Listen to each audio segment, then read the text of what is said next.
I'll never do anything to hurt you. I'll always be there for you. Mo fẹ́ kí o yọ orúkọ ọmọ mi Iyọlá. Kẹ́ yọ kúrò ní payroll. Yes, stop paying her salary. Sister yìí. Báyìí, a ní vacancy kankan ṣe wá. It's you. Ẹ má worry. Ẹ má sọ̀rọ̀ jù. Ó dé lẹ́ẹ̀karùn-ún. Ẹ lẹ́ẹ̀karùn-ún. Tip of city block. Wọ́n náà fẹ́ rẹ̀ kí ni mo fẹ́ sọ? Ṣé mi lè jọ gold digger? Mo rí àwọn ìyá mi òṣòro dá. Apanimọ́wà mú olókìkí òun, wọ́n ní kí n já ewé kan wá mú léwé kí. Wọ́n ní ewé ikú tó ń ga ọmọ lọ́wọ́ ẹni ní kó àgbọ̀mọ lọ́wọ́ ẹ̀. Stand up! 10, 9. Mi ò mọ̀ bá tó dé láti ibi iṣẹ́. Are you mad? No, sir. You're mad. Everybody is mad. I don't come in. Shut it up. Come! I will kill that boy. No, Binda. Mo máa sọ pé ẹni tó bá jù ní lọ, ó lè jù nínú. Dad can do anything, he can do and undo. I don't even know his capability. Wọ́n ní ẹni tí ò níyà ò dé gbẹ̀yìn, wọ́n sì níyà o. Bóyá tó ẹ̀ mo ṣe ń dé gbọ́ ẹ̀yìn gbà yẹn. Mẹ́sì wọ́n ní léèrè.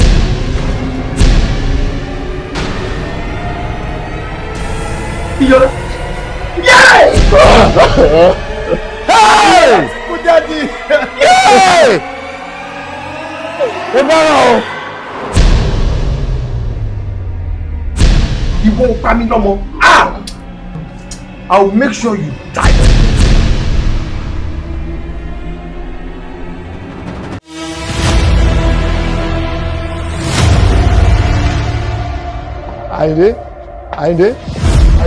Ayinde. What happened to you? Kí ló ṣe? Inhaler ìdá. Ayinde, kò sí inhaler ló báàgì. Ayinde. Sọ fún mi, kí ni reason tó fi mú inhaler lọ sí school? Kí ni o ti fẹ́ tán? Mi ò dẹ̀ fẹ́ kó tán. Tí wọn náà dẹ̀ mọ condition tí dáàdi lọ wà. Yeah, good morning, class. Good morning.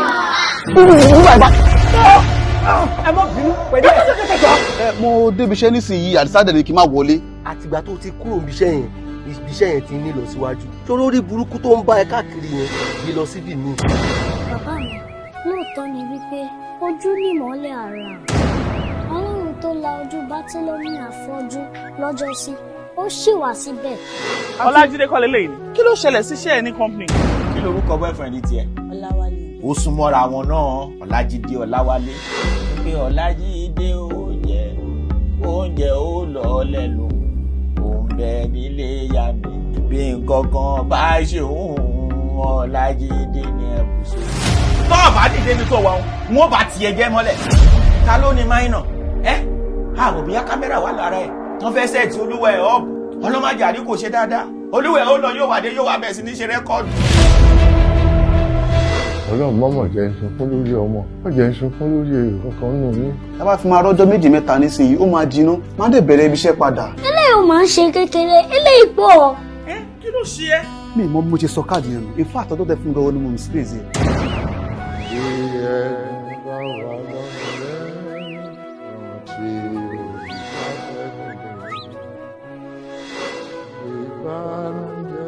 Ayinde.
Lákàyè òjìnà sí ìgbàgbé òṣì, àwọn èrè. tún jẹ síbí kan ó sáré gòkè lọ ó tún lọ fi antidote mi tẹ̀ mọ́lẹ̀. Mo sì kú mi lọ́wọ́ ẹ̀ irọ́ ló pa. Ó fẹ́ pa mí bí ó fẹ́ pa mí bí ẹ̀rọ. Bàbá ńlá lọ́lọ́ pa ò lè rẹ́ mi pa. Afọlá ikú mi ò kí ṣe tó bá tún dọ̀ láti dọ̀. Èyí tí a bá ṣe lọ́wọ́ ìgbọ̀nà. Ayé kò lọ títí. Èyí tí a bá ṣe lọ́wọ́ ìgbọ̀nà. Ayé kò lọ títí. Èyí tí a bá ṣe. Èmi ti ń lọ o. I don't understand. Ó ti ń lọ bí ti bá o. Ó mọ̀ pé torí ti ẹni mo ṣe ń dáná nínú kitchen yẹn látàárọ̀ kùtùkùtù sí. Kẹ́mi lọ sùn gan-an jẹ́ kí n tètè máa lọ. Okay, come on now. Oúnjẹ mélòó gan-an ló wà nínú ilé yìí? Tá wá fẹ́ máa waste oúnjẹ. Ó yá jọ, ó tiẹ̀ jẹ́ díẹ̀, even if it's a bite. Okay. Díẹ̀ náà ni mo máa jẹ o. Díẹ̀, a bite. Ó yá jẹ. Kò fi nǹkan ronú. Wọ́n náà wojú ẹ̀. Like it, I know. Tani. Ṣó ti asáré dé nìyẹn ni? Ṣó possible ṣá. Mo ń bọ́ jẹ́ lọ́wọ́. All right.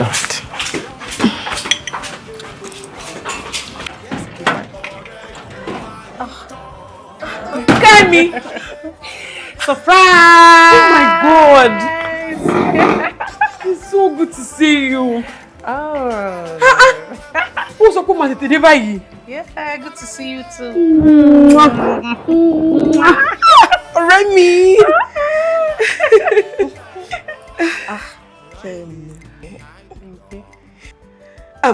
How was your journey? Yeah, it wasn't bad. Hey. Ṣé o find it difficult láti locate me? No, ọ̀nà yẹn was straightforward. Oh, that's good. Kó dẹ̀ máa wo wáre. In fact, ó dé eré. Oúnjẹ wà dining. Oh, really? Yeah. Thank you. I don't get it. Oh, okay. So ibi tó fẹ́ yí sí nìyẹn àbí? Shall repeat time to love you. You know I love you. We check it malo. Ọ̀rẹ́ mi, I'll see you Timbadi. You know I love you too. Shall the bag get wá jẹ́ n bẹ gbé. Oh sure, ọ̀rẹ́ mi. I'll see you in the evening. All right. Take care, baby. It's so good to see you. Bye, guys. Yeah.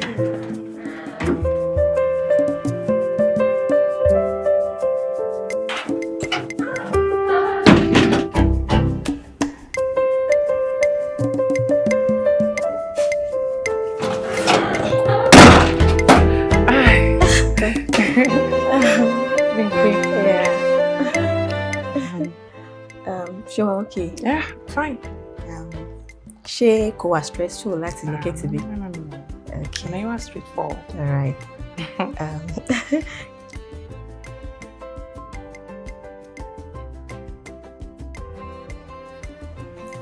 Auntie Ife. Èwo lẹ ń ṣe kí lẹ ń gbà? Auntie Ronke, mo ní kí n dust ilẹ̀ ni. Ẹ ń dust ògiri. So ẹ wá lè wéyàn tó máa ṣe fún yín fúnra yín lẹ ń dust ògiri mà. Oh, Sister Ronke. Kò máa sọ lóòótọ́ kan náà àwọn oníṣẹ́ ọwọ́ tó wà lóde ńsìn yìí. Alámí ló pọ̀ nínú gbogbo wọn. Wọ́n mo ṣe ní kí wọ́n ra ṣe fúnra mi o. Auntie Ife, ṣé bí bẹ́ẹ̀ náà lẹ ṣe ní last month o. Tí pumping machine bàjẹ́, tẹ́ ló ń tọwọ́ bọ pumping machine fúnra yín. Tó yẹ pé Ọlọ́run ni òsùn lẹ́yìn náà. Ẹ ṣe ẹ lè wẹ́ tó máa ṣe àbí? Ìyẹn máa yàtọ̀. Ẹ pẹ̀lẹ́. Strong independent landlady. Èmi nìyẹn o. Ẹ mọ̀ pé Auntie Ife, gbogbo nǹkan tẹ́ ń ṣe yẹ́ ẹ̀ ní ìdẹ o. Ṣé rí next time tẹ́ bá fẹ́ gbọ́ nǹkan tá à ń sọ nílé tó jẹ́ pé nǹkan tá à ń sọ yẹn ó jẹ yín lógún dáadáa. Ẹ ní láti máa na etí mọ́ gànà àbí kẹ́ máa letí mọ́ gírí àbí kẹ́ máa letí mọ́ lẹ́kùn. Ẹ máa kan lẹ́kùn ní with your full chest. Tẹ́ bá ti kan lẹ́kùn tẹ́ bá ti ṣí lẹ́kùn fún yín ẹ máa ní ọ̀rọ̀ tá à ń sọ lẹ fẹ́ wá gbọ́ a dẹ̀ máa gbé seat fún yín ẹ máa jókòó a tún máa offer yín lóúnjẹ. Kẹ́ bá lè gbọ́ gbóhùn tá à ń sọ. Èmi. God forbid bad thing. Excuse me. Èmi ṣàbòsí. Ẹ jọ̀ọ́. Hello mommy. Yes ma. Ẹ wo àlàáfíà la wà. Mommy kí ló dé? Ṣé fẹ́ pa mí ni? Mo send owó sí yín last week now. Ibi iṣẹ́ tí mo ti ń ṣiṣẹ́ kò ṣe pé millions ni mo ń pa ń bẹ̀ now. Mo ti gbọ́ máa wọ́wọ́ mi máa bá yín send nǹkan tí n bá ní. All right ma. Àǹtí Rónkẹ́, ṣé mọ́mì yín béèrè wò ni? Wọ́n béèrè ọmọ ni. Má gbajúmọ̀ nǹkan tẹ́ wáyé wá ṣe. Tí ó kàn wọ́n náà máa dá sí all the time.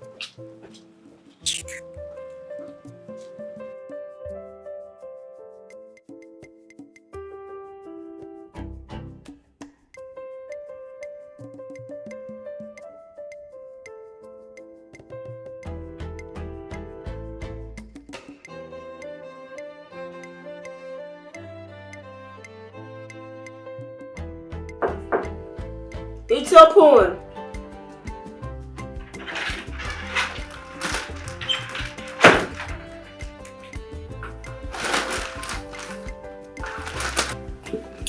Kí ló ń ṣe? Oh, mo gba package kan ni, so mo ń try láti sort kí n lè mọ àwọn nǹkan tí mo rà, kí n lè mọ what next to order. Oh. Yeah. So o papa fi 9 to 5 really. You know why? Anyways, I'm glad everything is behind us now. O de ṣe tó gbà mí sílé. Mo mọ̀ pé bọ́ sí pàjáwìrì. Come off it. You need láti dúpẹ́ lọ́wọ́ mi. Moreover, èmi kọ́ ni mo nílé. Ǹkẹ́ ló nílé. So why are you thanking me? After everything tó ṣẹlẹ̀, nǹkan dàrú fún mi gan. Ọpẹ́lọpẹ́ mú mi lára mi. Ọ̀dọ̀ wọn ni mo wà all this while. But I just have to start my life all over again. Yeah. Then start. Exactly what I'm trying to do. Good.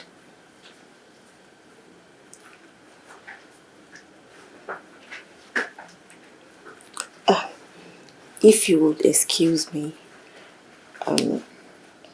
mo need láti parí nǹkan tí mo ṣe, you know. Oh. All right. Okay.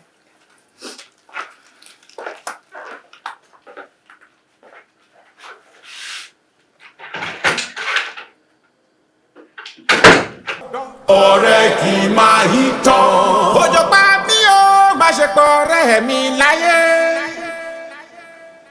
Òjò pa mí ṣàràṣàrà, má ṣe pọ̀ ọ̀rẹ́ mi láyé o. Ṣọ́ra mi lè wí bẹ́ẹ̀ fún mi. Ṣọ́ra mi lè wí bẹ́ẹ̀ fún mi. This is so good. I mean, I've missed this. The three of us together. That is joke by. Hey, I'm just so glad. How far now, Kemisola? Eh? Omo. Kemi, how far now? Just wa. Ọdún mẹ́ta ni tá ti ríra last. Kí ló ń ṣẹlẹ̀? Could really see anything much like that. Although Mopsy know a lot to joy.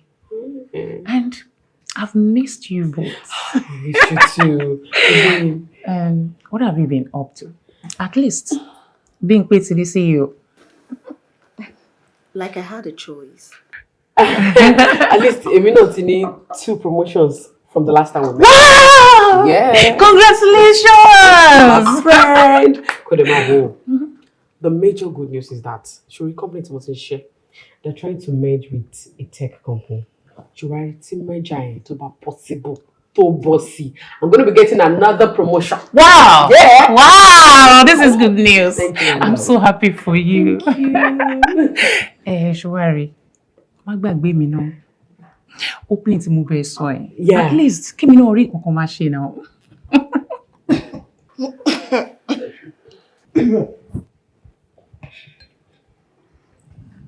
Wo, tí nǹkan kan bá wà lẹ́nu ẹ̀ tó fẹ́ sọ. Sọ now.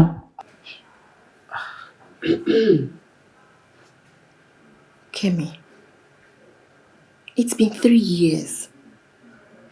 O kò dé all of a sudden. O dẹ̀ fẹ́ kí n embrace it. So you want me to pretend as if nothing happened? Wait. Ṣé gbogbo nǹkan tó ṣẹlẹ̀ láàrin wa? Ṣé fault mi ni?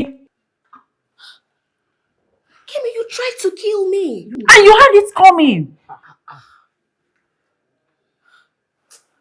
Why are you like this? O dey sound bí pé mo mọ̀ pé Túndé ni boyfriend ẹ. You knew he has a girlfriend. Oh, then she go ahead and date him.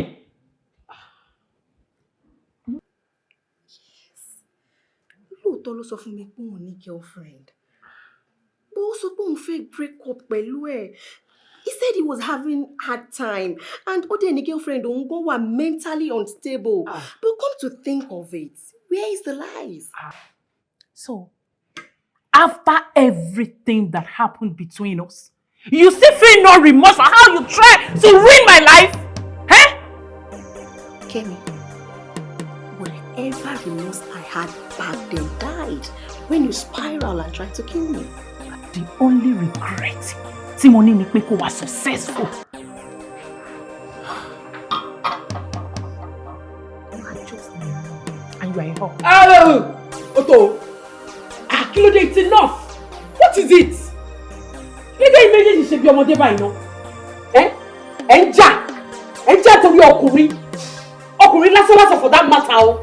Gbogbo friendship láti build láti kékeré, ẹ fẹ́ kọ́kùnrin dàrú. This whole thing happened 3 years ago. Now, calm down now.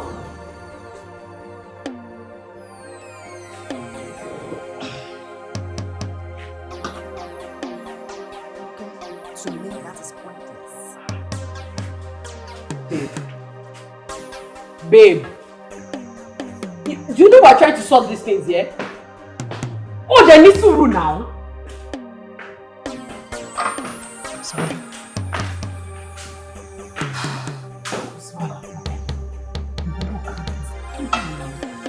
Over 3 years ago, you could not buy me. Okay?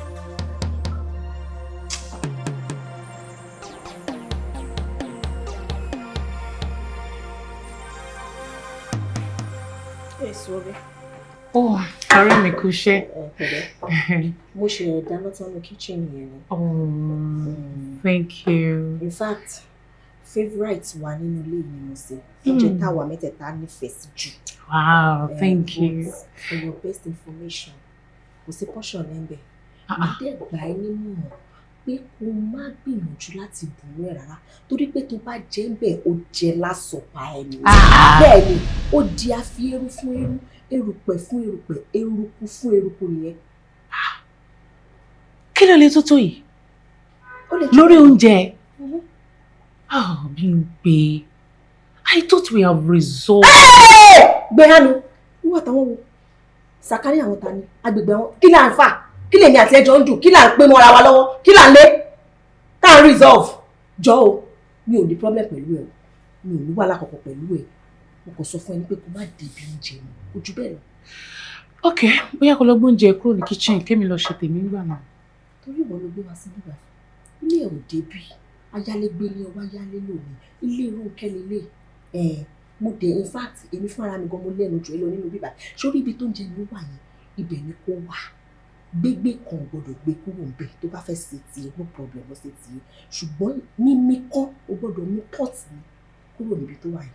Bimbo, èmi ayálégbé lẹ́nu ẹ̀. Bẹ́ẹ̀ni. Jọ̀nà, ṣé torí pé Rónkẹ́ ò sí nílé ló jẹ́ kó máa ṣe bó ṣe ń ṣe? Gbàgbé òṣì, Rónkẹ́ gan mọ̀. Ó mọ̀ pé tí bá ń jó bí iná mò ń jó gidi ni. Wọn ò bí Rónkẹ́ gan dá kó débẹ̀ yẹn kó lóun fẹ́ bu oúnjẹ mi. Okay, ṣó fẹ́ ẹ̀ bọ́ sí ọdún rẹ̀.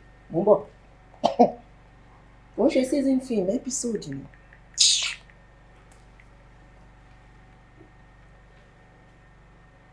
Hello my dear. Ṣàlàáfíà ní báwo ni?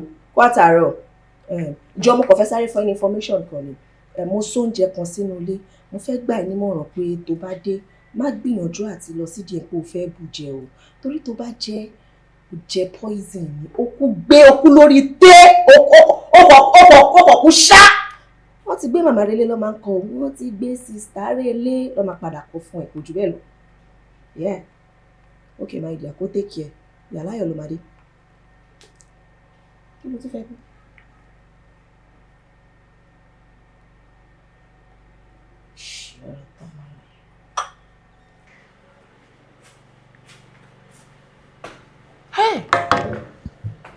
Mi ì rí èèyàn tí ọkàn ẹ̀ le tó ọkàn bèbí rí láyé yìí. Ṣùgbọ́n èmi ni màá kọ́ ẹ nínú ilé yìí. Tó o bá gbà lérò, ó di dandan kó gbà lélẹ̀. Rubbish.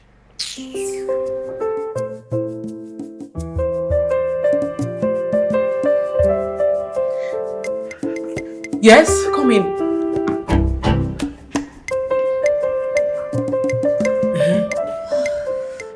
Still nothing. Nothing at all. No memo. No meeting invites. Nothing. Hey. Jọ, kí ni ìwọ rò pé ó lè jẹ́ problem gangan báyìí? Ẹ ò kò tiẹ̀ yé mi mọ́. Gbogbo ẹ ti dàrú mọ́ mi lójú báyìí. Kò yé mi mọ́ rárá. Ó mà ti tó bí 1 week báyìí tó ga má ti avoid me. Avoid Ike. Yes. He's been avoiding me. Tí n bá lọ sọ́fíìsì wọn báyìí pé bóyá mo ti fẹ́ lọ rí wọn fún nǹkan kan o. Secretary wọn lè sọ fún mi pé he's not on seat. He's having a meeting. Mo tún send several mails sí wọn. Wọn respond. Eléyìí tí mo wá jàjà máa rí wọn. Mo dẹ̀ fẹ́ approach wọn pé ọ̀gá o kí n tẹ̀ kí wọn ṣe náà tẹsẹ̀ mọ́rin.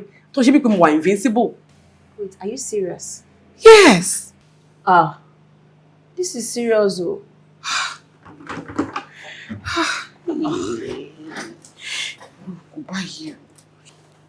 Kò dé máa wò ó. Idea májà yìí tèmi ni o. Yes. I built the whole thing from scratch. I did my due diligence. Èmi gan ni mo submit proposal. Ìgbà tí gbogbo ẹ̀ ti wá click ń sìn yìí, they are throwing me in the dark.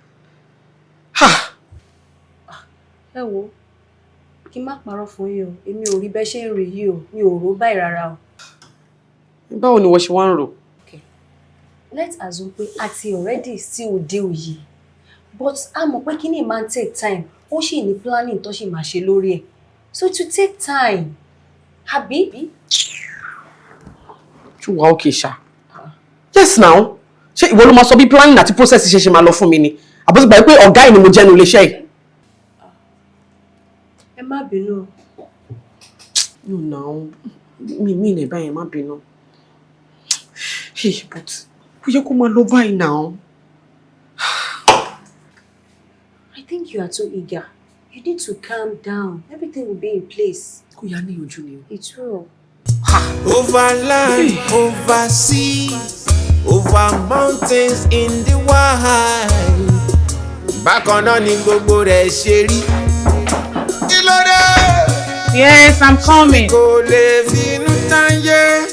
Èmi kò lè finú tán rẹ́ mi. What side of game are you playing? Àbírù kí la máa pè yí o.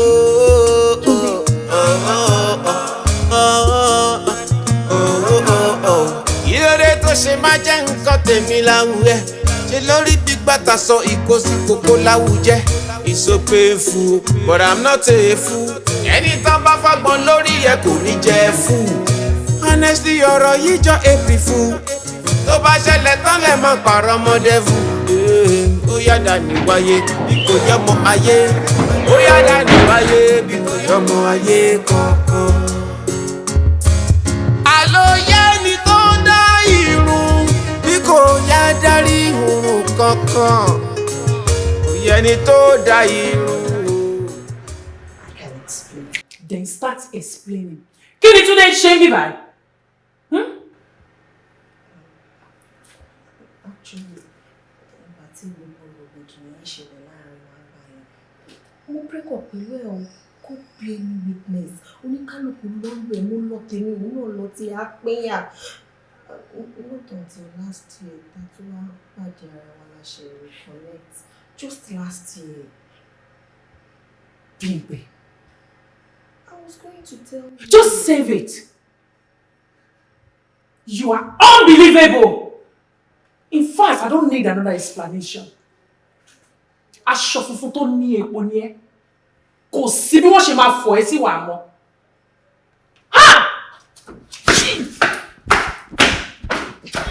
Àbírù kí la máa pè yí o.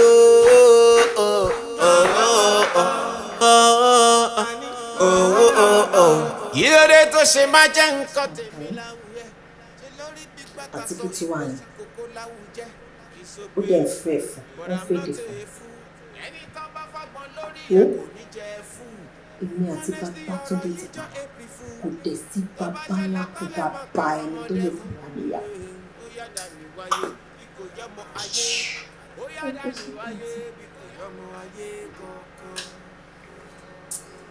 àlòyé ni tó dá irun bí kò yá dárí irun kankan kò yẹ ni tó dá irun o.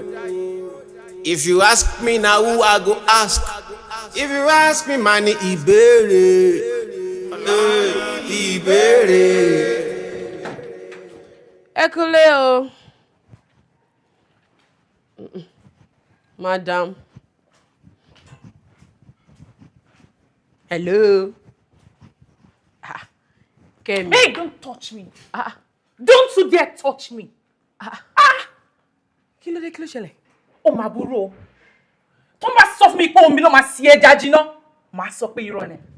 Jọ̀ọ́ torí Ọlọ́run, what's going on? Kí ni mo ṣe? Oh my God. Èmi rò pọ̀ rẹ̀ mi nìyẹn. I thought you are my friend. Wọ́n rò pọ̀ wà lára àwọn tó fẹ́ mi fẹ́re. Ìwọ Rónkẹ́. Àṣé ìjò ni ẹ́. Oh my God. Ejò bí ti báwo? Excuse me, nǹkan tó bá ṣẹlẹ̀ ní kó sọ, kí ló ṣẹlẹ̀? I have never seen someone as callous and self-serving as you. How do you sleep at night? Láti bò sí bò, kí ló ṣẹlẹ̀ gangan? I will leave your house in few days, okay? Why? Torí kí ni mo ṣe fún ẹ? Shit. Ẹ gbà mí. Kí ni mo ṣe? What's going on?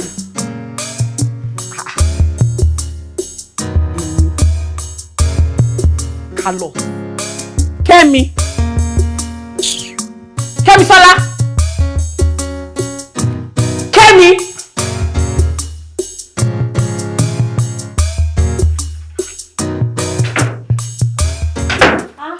Okay, baby. Báwo dé? Kí ni nǹkan tó ṣe fún Kẹ́mi? Torí bí mo ṣe wọlé ńsìn, kò sí nǹkan tí Kẹ́mi ò tí fi mí wé. Ó fi mí wégi, ó fi mí wọ́pẹ̀. Ṣé ló sọ̀rọ̀ ẹni àò sí mi? Ìgbà tó máa wá sọ pabambari ẹ̀, ó ní pẹ́pẹ́ sí o, òun kẹ́rù òun fẹ́ jáde kúrò nílé yìí o. So bí pé kí ló ṣe fún? What did you do to her? Ó lè sọ̀rọ̀ ni. Túndé ló wá. Wow! Túndé ló wá. Ó mọ̀ pé nǹkan tó máa ń dùn mí lọ́rọ̀ ẹ̀ ni pé ó kì í gbọ́rọ̀ sí mi lẹ́nu ṣá. Rónkẹ́, ìgbà wo gan-an ni kò ní padà mọ́? Ìgbà tó wá mọ̀ kó máa padà mọ̀. Tó mọ̀ pé nǹkan tó ń ṣe yìí ó dá ó yẹ. Kí ló dé tó ṣe sọ fún fúnra ẹ̀? I love him. You love him. Girl yìí, ṣú ara ẹ o. Ṣó pé nǹkan tó sọ́njọ́ kìíní àná ni tí gbogbo ẹ fi dàrú. That you decided to choose a guy that you knew less than 4 months over friendship that ń bá bọ̀ láti kékeré. Má sọ bẹ́ẹ̀ yẹn mọ́ náà. Kí má sọ bẹ́ẹ̀ mọ́. Jọ báwo ni kì í ṣe sọ o? Àbí gbà tó máa bẹ̀rẹ̀ sí ní fẹ́ bọ̀bọ̀ ìpadà ṣé mi ò warn ẹ? Did I not warn you? Everything that happened to this friendship, it started and ended with you. Come on, that's not fair. Oh, it's not fair. Ṣé nǹkan tó ṣe fún Kẹ́mi ìyẹn ló fair àbí? Is that fair? Wo, jẹ́ kí n warn ẹ.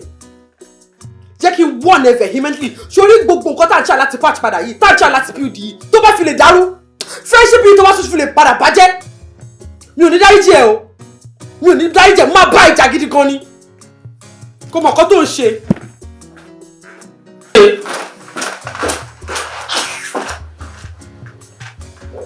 Má bínú sí mi now. You should understand. I'm in love. Kí ló fẹ́ ṣe sí kó tó ṣẹlẹ̀? Ṣé azan kò yé mi? Kí ni sọ́wọ́n náà sọ̀rọ̀ nípa yìí? I will handle it. So how do you intend to handle it?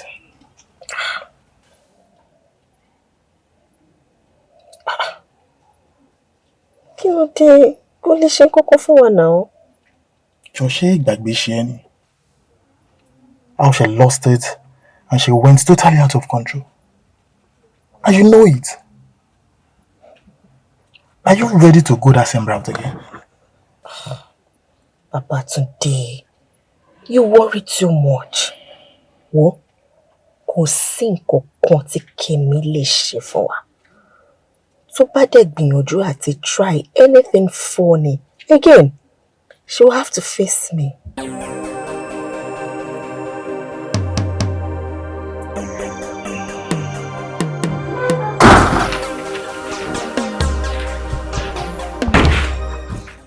Hi! What's the? You're welcome.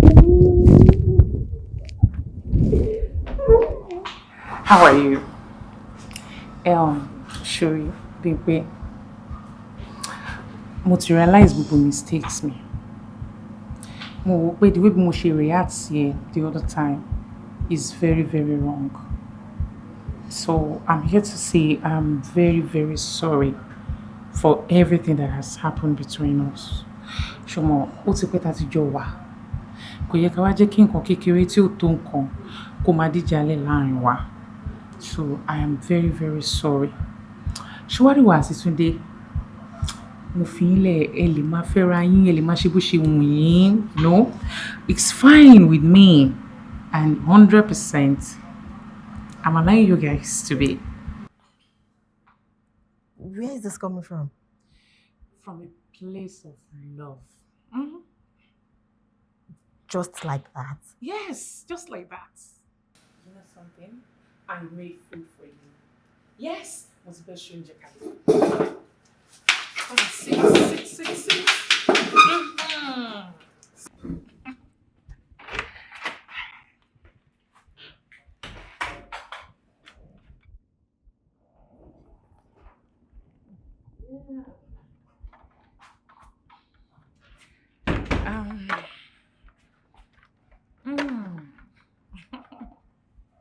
Now, eat your food. Okay.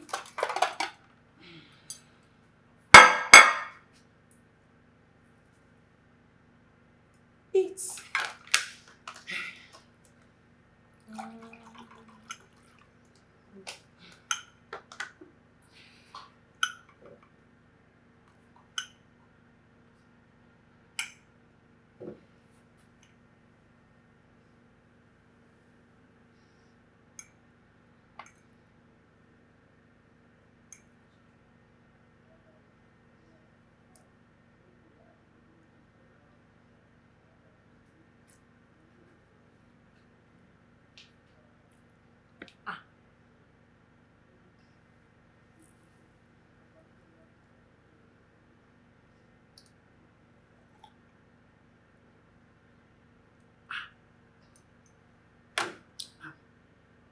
Eat.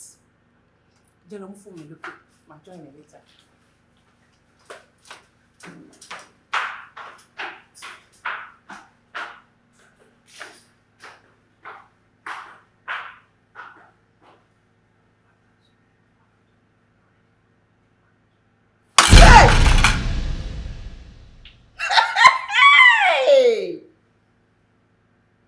Pàjá lọ́bọ̀ fún mi ṣé mo kọlà. Ìlàkàyè ò jìnnà sí mi gbàgbé òṣì. Wèrè, ó ti mu antidote. Ó tún jẹ ṣíbí kan, ó sáré gòkè lọ, ó tún lọ fi antidote mi tẹ̀ mọ́lẹ̀. Ó ti ya wèrè, èmi. Kò sí kú mi lọ́wọ́ ẹ̀, irọ́ ló pa. Ó fẹ́ pa mí tú, ó fẹ́ pa mí bí ẹran. Bàbá ńlá ló pa, ò lè rẹ́ mi pa.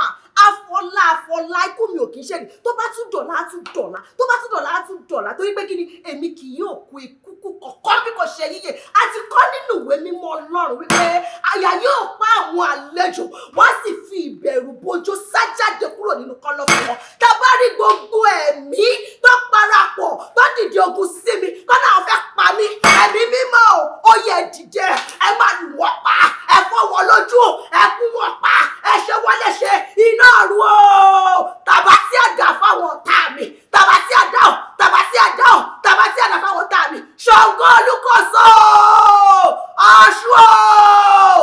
Ògún o. Ó yẹ dìde ẹ parapọ̀ nítorí èmi bíi pé ó yẹ jà.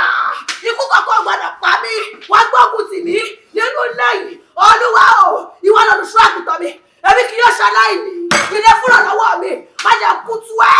Má jẹ́ kú rẹ̀wẹ̀rẹ̀wẹ̀. Má jẹ́ kọ́ káwọ́ sáwọn òbí mi lẹ́jìká kọ́ kí wọ́n ní pẹ̀lẹ́.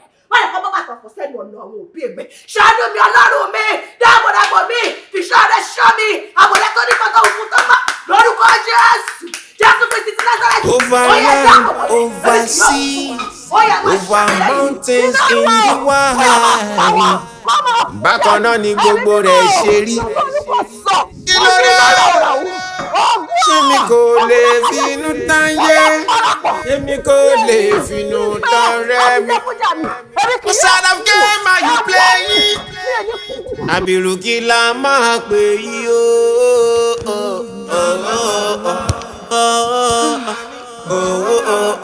Kí ló dé tó ṣe máa jẹ́ nǹkan tèmi láwùjẹ́? Ṣé lórí gbígbàtà sọ ìkósí kòkó láwùjẹ́? It's so painful, but I'm not a fool. Ẹni tán bá fagbọn lórí yẹ kò ní jẹ fool. Honestly, ọ̀rọ̀ yìí jọ April fool. Tó bá ṣẹlẹ̀ tán lẹ̀ mọ́ pàrọ̀ ọmọ devil. Ó yàdá ní wáyé bí kò yọmọ ayé. Ó yàdá ní wáyé bí kò yọmọ ayé kankan. Àlóyé ni tó dá irun bí kò yá dárí irun kankan. Kò yẹ ni tó dá irun o. If you ask me now who I go ask. If you ask me ma ni ìbéèrè. Ìbéèrè.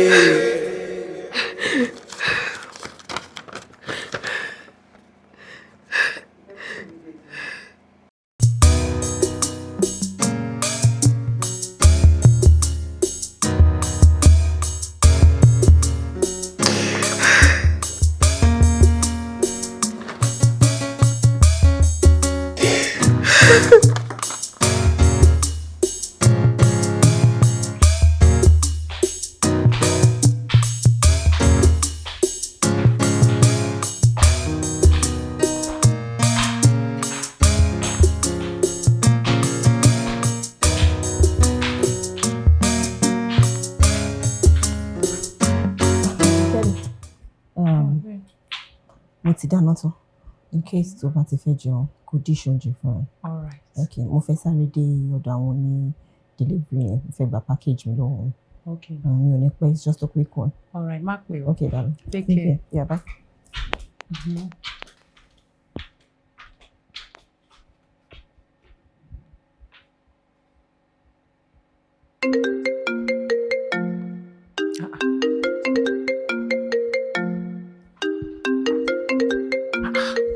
Can you imagine?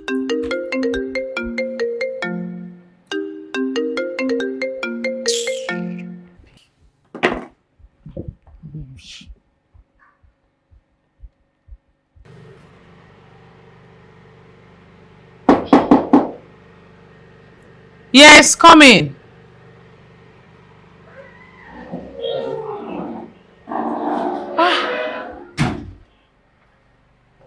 Hello. Tunde. Yeah, Bao. I'm fine. Sure, Bao. I am okay. How have you been? I'm doing well, and you? I'm okay. That's good. Bingo. Bímpé ò sí nílé o. Ibo ló lọ? Ṣé o bá sọ̀rọ̀ kó tó máa bọ̀ ni? Mo ti pè é severally kò pick call. That is strange o. Torí ọ̀dọ̀ ẹ náà ló dágbére fún mi pé òun lọ. Ọ̀dọ̀ mi? Yes. Kò possible kò lè dágbére pé òun lọ sí ọ̀dọ̀ mi because a ti tó bí 1 week since tí màá tẹ̀tí fojú kanra. And as a matter of fact, because I missed her, that was why I got this gift for her. 1 week? Yes. A ti tó bí 3 days tí Bímpé ti kó òun lé. Ọ̀dọ̀ ẹ̀dẹ̀ ló dágbére fún mi àti Rónkẹ́ pé òun lọ. Nǹkan tó ń sọ yẹn yà mí lẹ́nu gan. Ó yẹ mí náà lẹ́nu but Túndé, jọ̀ọ́ torí Ọlọ́run, ṣé gbogbo nǹkan tí mo sọ fún ẹ yìí jẹ́ kó wà láàrin mi àti ẹ o. Mi ò fẹ́ kó jẹ́ pé bóyá èmi ni mo máa darí ẹ̀yin méjèèjì o. It's fine. It's fine. Oh, ṣùgbọ́n. Jẹ́ kí wọ́n máa lọ. No now. Dúró now jẹ́ ìtẹ̀bí ẹ ṣe nǹkan kan kò bá àjò mi lásán. Fine. Thank you. Tunde, I'm sorry for everything that happened in the past. I know I handled it badly. Please forgive me. Unfortunately, mi ò bínú mọ́. Mo ti dáríjì. Oh, thank you. Thank you so much. You're welcome. Yeah. All right. I would love to take my leave. Tunde. Over land, over sea, over mountains in the wild. Bákan náà ni gbogbo rẹ̀ ṣe rí. Kí ló dé?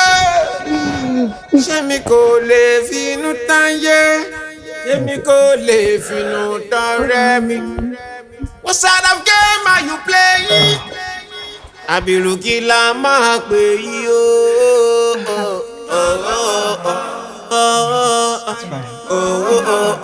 Kí ló dé tó ṣe máa jẹ́ nǹkan tèmi láwùjẹ? Ṣé lórí bí gbàtà sọ ìkó sí kókó láwùjẹ? It's so painful, but I'm not a fool. Ẹni tán bá fagbọn lórí ẹ kò ní jẹ fool. Honestly, ọ̀rọ̀ yìí jọ April fool. Tó bá ṣẹlẹ̀ tán lẹ̀ mọ́ pàrọ̀ mọ́ devil. Ó yàdá ní wáyé bí kò yọmọ ayé. Ó yàdá ní wáyé bí kò yọmọ ayé kankan. Wow. Ẹ káàbọ̀. Ó ṣe wá pẹ́ tó tó yẹn. And package tó sọ pé ó lọ gbà ńkọ́. Kẹ́mi, tí wọ́n bá sọ fún mi pé gbogbo ìrìn tí mo rìn nínú ìpátá is a waste of time. Kí ló ṣẹlẹ̀? Ṣé kí mo débi tí mo ti fẹ́ gba package? Wọ́n dẹ̀ bẹ̀rẹ̀ tracking number. Mo tún tò sórí láìmọ̀ tó bá rí kí mi bó ṣe lọ. Ó dẹ̀ tẹ̀lé báyìí. Kí n dẹ̀ ṣí báàkì inú fóònù jáde kí fóònù tracking number. Ní fóònù bá ní kí n rà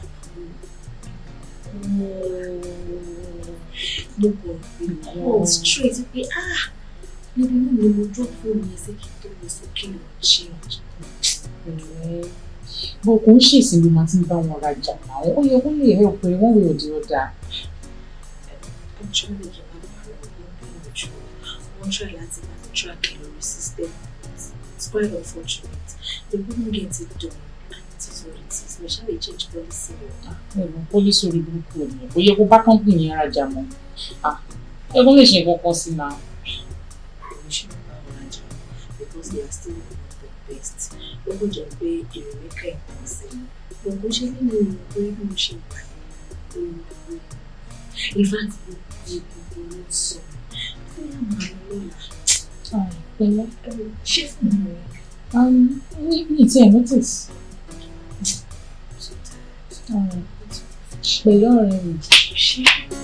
Pẹ̀lẹ́ ọ̀rẹ́ mi.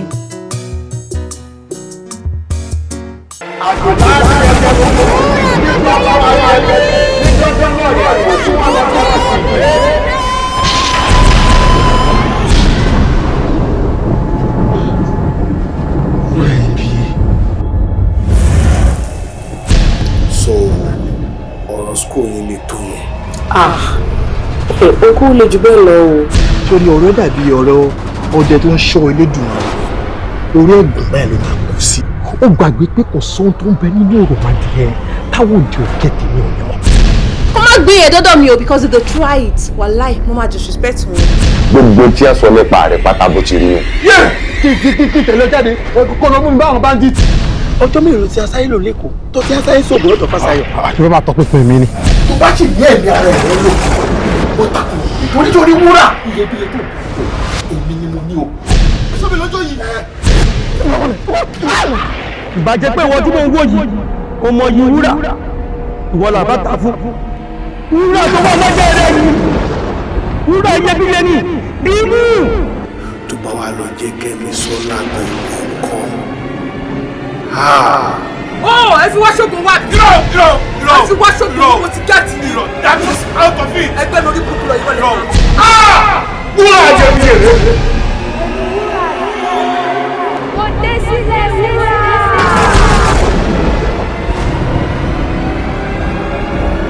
Ṣé rí ọjọ́ tá a bá ti rí mi báyìí? Ẹ máa kó òun lé. Kẹ́misọ́lá, ṣé o wà ókè ṣá? Ọkọ yín, ìyẹn ọkùn Bọ́lájí. every one of us. That's what I'm saying.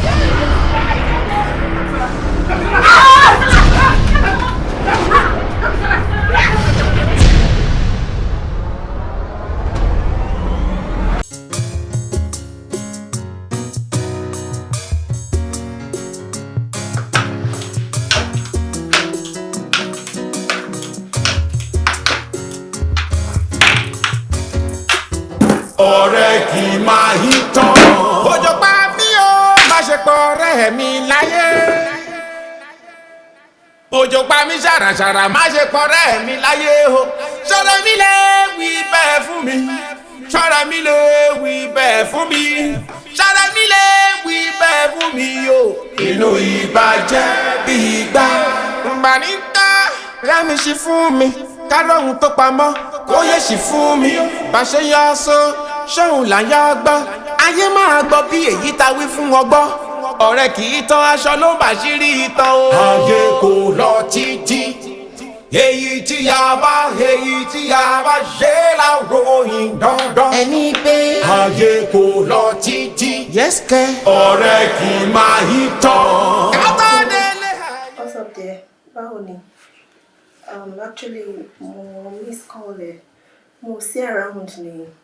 Mo lọ gba package kan ni. Mo dẹ̀ ti ń try láti pay padà. Unfortunately, ó wò pé. And ó ti jẹ́ kí n máa wà worried. Please, I need you to talk to me, alright? Bí a tó bá ti get voice note mi, kó pè mí padà jọ. Alright, baby, love you.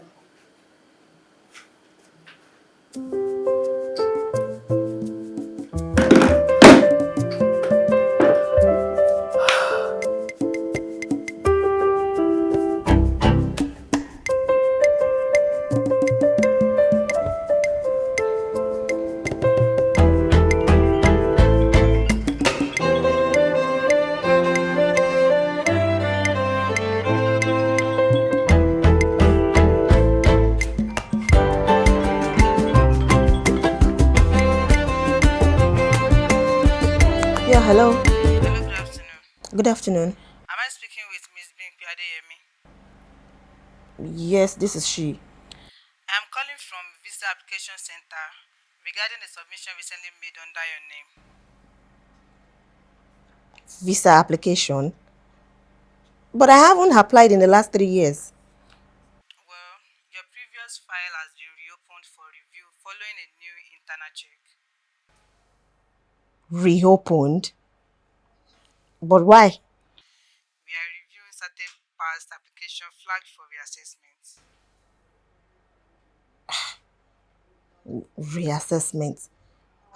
See, I know you might not be in the position to say much, but why was the visa denied in the first place?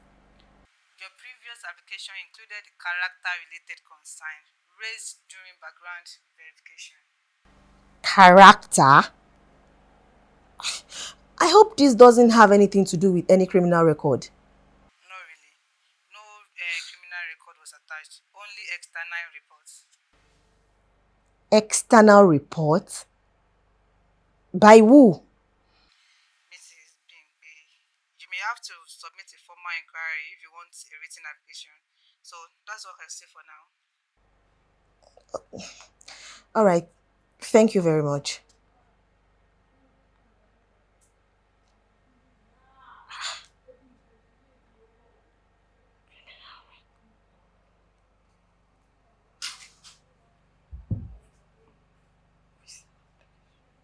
The last 3 years.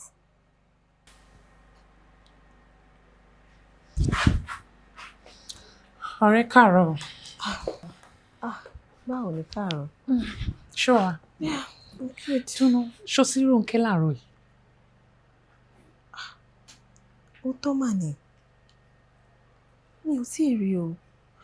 In fact, mi ì rí gan lánàá kí n tó wọlé lọ sùn. Mi ì mọ nǹkan tó ṣe Rónkẹ́.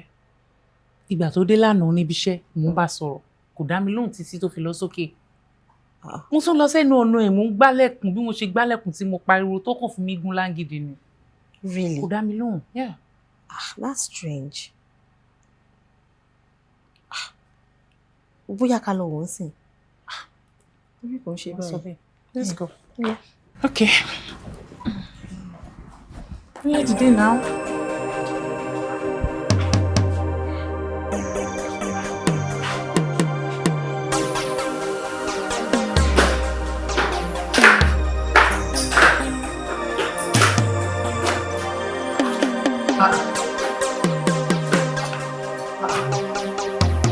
Kilele. Do not disturb.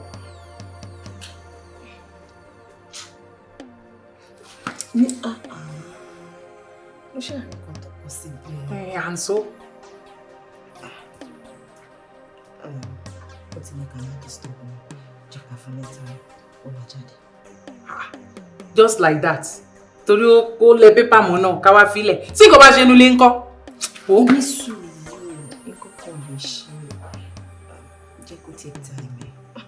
Níbi tí wàá yóò sùn báwo ni fúnra rẹ̀ ní wájú.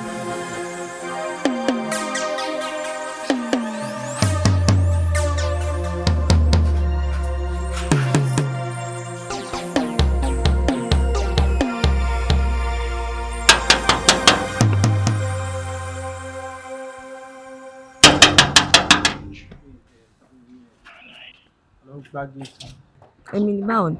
Ṣé wàá okay?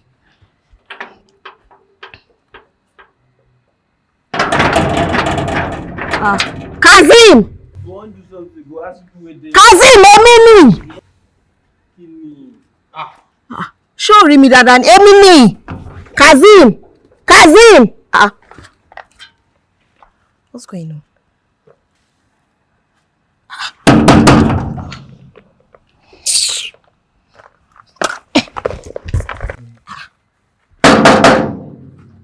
Kazeem!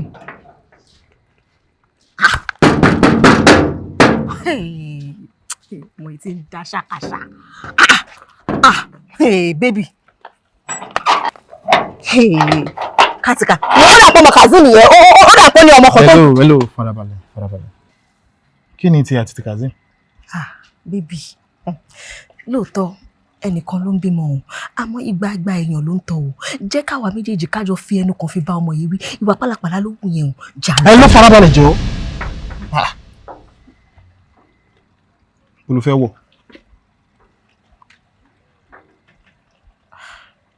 Babatunde, má ṣe báyìí fún mi náà láì kí n ṣàlejò. Má embarrass mi tálà wa. Bí a jẹ́ ká wọlé ká sọ̀rọ̀. Ká wọlé lọ ṣe kí ni? Babatunde, mi kì í ṣọmọdé náà. Ṣé mi bí ẹlògùn ọ̀rẹ́ tó bá lẹ́ṣẹ̀ kan tí mo ṣe, wá sọ fún mi, má dé apologize. I've been calling your line for the past few weeks. Oh, pick it. Mo ti send messages several times. Oh, response. Mo tún wá bẹ̀bẹ̀ ní last week. Security ò jẹ́ kí n wọlé. Níṣẹ́ ló ní pé o ti revoke access tó fún mi. Tí o bá ṣe neighbor ẹ tí mo bá lẹ́nu ọ̀nà ń sìn tó mọ̀ mí mú ẹ, òun ló jẹ́ kí n tẹ̀lé òun wọlé. Má ṣe báyìí fún mi, Babatunde. O ò ṣe nǹkan kan fún mi. Mi ò ṣe, o ò ṣe ní. Just that I've been very busy lately. Busy? Yeah. Babatunde, you've been busy to pick my calls? Busy to respond to my messages? Busy to check up on me? Come on. Babatunde, ó ti pẹ́ ta tí ń bá rìn àjò yìí bọ̀ náà. Kò wá kí n ṣe ìsìn lọ́rọ̀ wa ò ní yéra wa. Please don't do this to me. Má bínú bí mo ṣe handle nǹkan tó ṣẹlẹ̀. I've been trying to keep this to myself, but it's fine that you're here. I think I'm no longer interested in this relationship. Mi ò ṣe mọ́. Come again. Mi ò ṣe mọ́. O ṣe mọ́. Just like that. O ṣe mọ́. Like o fẹ́ break up o ṣe mọ́. Bẹ́ẹ̀ yẹn. Ṣaka. Hello. Kí ló ṣe ẹ́? Èwo nínú àwọn language mi ò ṣe mọ́ ni you understand? How else do you want me to say it? Ṣé kí n sọ Hausa ló ń fẹ́? Bana yìí. Àbí French ló ń fẹ́. What is wrong with you? Mi ò ṣe mọ́, is mi ò ṣe mọ́.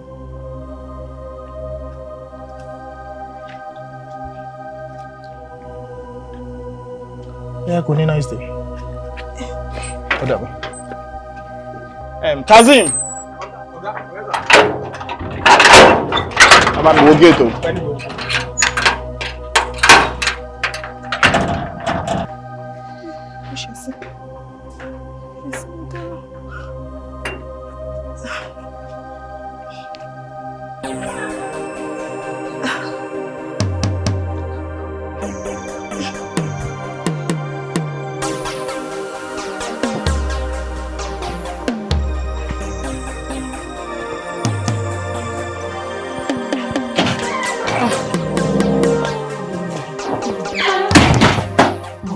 Drop me o. Èmi mo ní kó má worry pé ó ní kọ̀kọ̀ tí mo fẹ́ sáré lọ get. Ọ̀dà kò sí wàhálà. Ẹ wo, ṣé fẹ́ gbọ́? Mo gbọ́ láti ọ̀dọ̀ ẹnu secretary MD ń pẹ́ ń try láti gbaṣẹ́ MD. Èmi. Ẹ wo. Gbaṣẹ́ lọ́wọ́ MD kẹ̀. Nǹkan tí mo gbọ́ nìyẹn o. Wọ́n ní gbogbo ideas àti gbogbo strategy ten try láti give àwọn board member. Ẹ kàn try láti ṣe gbogbo yẹn fún paparazzi ni so that ẹ máa lè buy wọn off. Wọ́n lè vote against wọn. Irú àkóbá wo leléyìí? Ẹ wo, nǹkan tí mo gbọ́ nìyẹn mi ò mọ̀. But tó bá ti jẹ́ pé MD wa gbọ́ bẹ́ẹ̀ àbí wọ́n feel bẹ́ẹ̀ pẹ̀lú gbogbo wàhálà mi àti làálàá mi lórí company yẹn ṣé bí wọ́n dé pè mí jókòó wọ́n bá mi sọ́n tùbí nùbí ewu lọ bùrọ̀ sáàkì mi. Sister Ronke, mi ò mọ̀ pẹ̀ nǹkan tí mo ní kí sáré wá sọ fún yín nìyẹn. Nísùúrù gbogbo nǹkan tó wá sọ yìí gan-an ẹnu ta ló ti gbọ́. Ẹ wo mi ò mọ̀. Ó dáa ó ṣe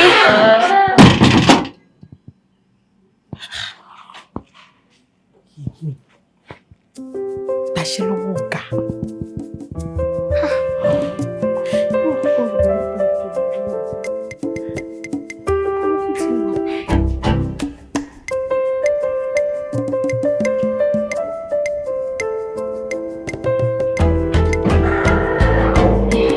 Ronke.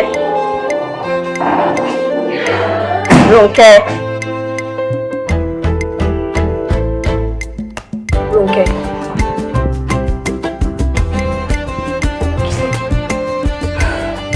Ronke, kí ló dé, kí ló ṣẹlẹ̀? Láti bí ijọ́ mẹ́ta ló ti ń dì nínú ilé. Ó kàn ń ká gbogbo ni. Adé ń béèrè lọ́wọ́ ẹ severally. Kí ló ṣẹlẹ̀? Ó sọ̀rọ̀. Jọ̀ọ́ ṣé ọ̀rọ̀ máa ń tóbi títí ká fọ̀bẹ bù ni? What is going on? You can't continue like this. Ó ti lé mi lẹ́nu ṣe.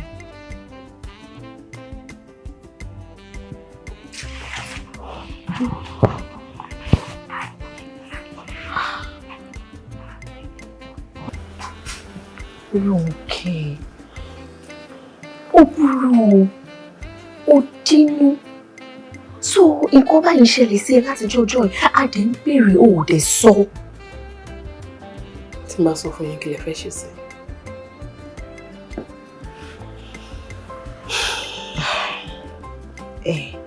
Jọ, kí ni nǹkan náà ní pàtó gan-an tó ṣe tí wọ́n fi lé ẹbí iṣẹ́?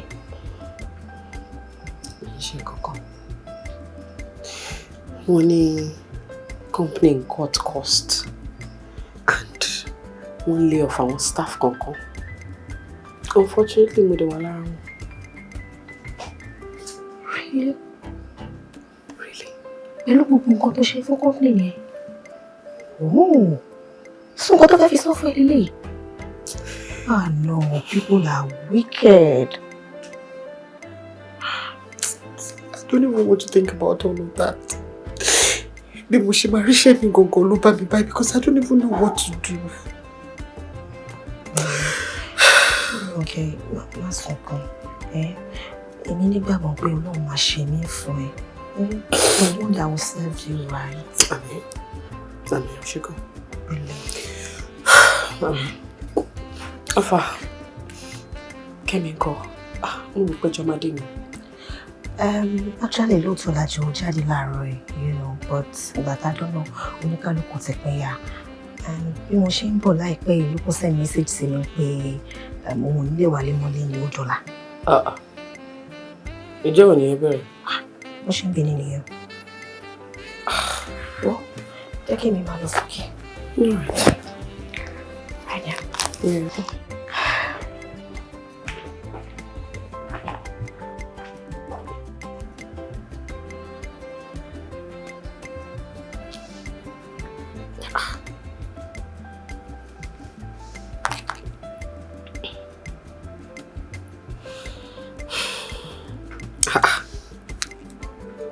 Ilé ò máa pick call ẹ̀kẹ́.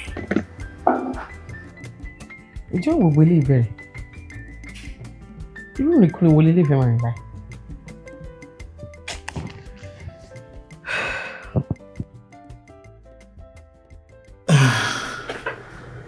Mo ti dánrùn bọ̀. I've gone to the heaven, I've gone to Jupiter, I've gone to Mars and back.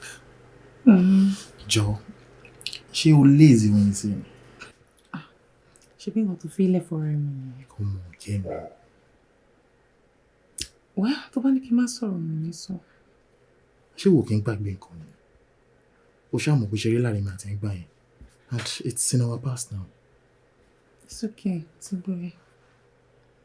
Ṣé ìwòdì ní... Ṣé tèmi bá mọ̀ pé orin náà pọ́nbélé ni Bímpé? Ṣé màá máa stress ara mi? Mi ni máa dára mi láàmú. Thank God, you know. Inú mi dùn pé o mọ̀ pé kò wọ̀ ọ̀tẹ̀. Of course. But I'm glad we are back together. I'm glad too. Kò ń ṣe pé kò wọ́ ọ̀tẹ̀ lásán. Ó dùn jura wọn lọ. Orí àwọn level tó gbé mi wọ, ibi tó gbé mi dé. Àtẹ̀kànlẹ̀ bí mo ṣe ń tẹ̀lé ń spring padà. Ó túmọ̀ sí pé absorber ṣì wà ń bẹ̀ dáadáa. Ṣebí wo ló ṣàkólọ tẹ́lẹ̀ tẹ́lẹ̀? Àgbẹ̀ that's in the past. Ọmọ yẹn débẹ̀ lẹ́ǹkan sí. Let's go. Lómi ló máa rẹ̀ irọ́ ni o.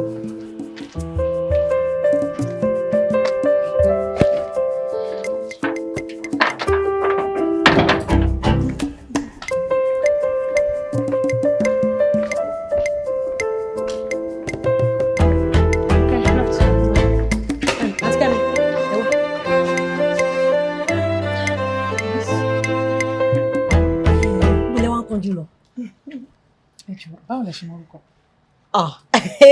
Eégún mọ ní èèyàn ò mọ̀. Ẹ wò ó, kò sí gbogbo ẹni tó ń gbénu compound pátápátá tí mi mọ orúkọ wọn. Kódà àwọn tó ń bá wọn gbénu ilé pàápàá mọ orúkọ wọn. Really? Anyways, kí lẹ fẹ́? Mi ò fẹ́ nǹkan kan. Ó kàn ti tó ọjọ́ bíi mélòó kan tá ti ríra ni. Kí lẹ mean bí ọjọ́ bíi mélòó kan? Ẹ̀yin tí mo sì rí lánàá nígbà tí mò ń jáde. Ṣé lóòótọ́? Mo rò pé bóyá ó ti tó bí ọ̀sẹ̀ kan ni. Ṣé mọ̀ pé ẹ̀sùn lé, so òun ló jẹ́ kí ọkàn mi kò fò. Mi ò sùn lé. Anyways, ṣe tán? Àǹtí Kẹ́mi, ṣé mọ̀ kò ní dákájọ́ máa gbé inú ilé kan náà ká má mọ ìrìn sí ara wa. Ọlọ́run má jẹ́ ká rí kò ṣe dáadáa o. Tí nǹkan kan bá ṣe yín níbi tẹ́ ń lọ yìí nísìnyí, ṣé mọ̀ pé èmi tí mo jẹ́ landlady yín, èmi làwọn èèyàn máa dálẹ̀ bí o. Wọ́n á ní mi ò mọ̀ rìn sí àwọn tenant. So èmi ni nǹkan fẹ́ ṣe? Mi ò wá mí ní ẹ̀bẹ̀ yẹn. Kò sí nǹkan tó máa ṣe yín. Àǹtí Kẹ́mi ẹ dúró ná. Ẹ jọ̀ọ́ kí ni orúkọ pef tẹ́ ń lò yìí? And kí ni business yín pẹ̀lú pef tí mò ń lò? Tẹ́lẹ̀ ń ṣe funfun sí mi lára. Ẹ má bínú. Ó jọ pef kan. Bọ̀dá kan báyìí tó máa ń wá àǹtí Bímpé wá ń gbà kan yẹn. Irú pef yìí gan-an náà ń lò. Kẹ́dẹ̀ máa wá wò ó. Ọkàn mi ti fò pátápátá láti béèrè orúkọ perfume yẹn lọ́wọ́ wọn. Àmọ́ nísìnyí tó jẹ́ pé irú ẹlẹ́yìn náà wà ń lò. Ẹ jọ̀ọ́ ṣe lè sọ orúkọ perfume yẹn fún mi torí pé mo fẹ́ lọ rà á nísinsìnyí. Mo like ẹ gan ni. Ẹ̀yin lẹ mọ ìgbọ́kúgbọ̀ wèrè tẹ́ ń gbọ́ kiri. And bọ̀dá wèrè tẹ́ ń wá káàkiri. Bóyá kẹlẹ́ bá bọ̀dá náà kẹ́ máa béèrè perfume lọ́wọ́ ẹ̀. Ẹ wo ẹjọ́ excuse me mi ráyè. Dáadáa.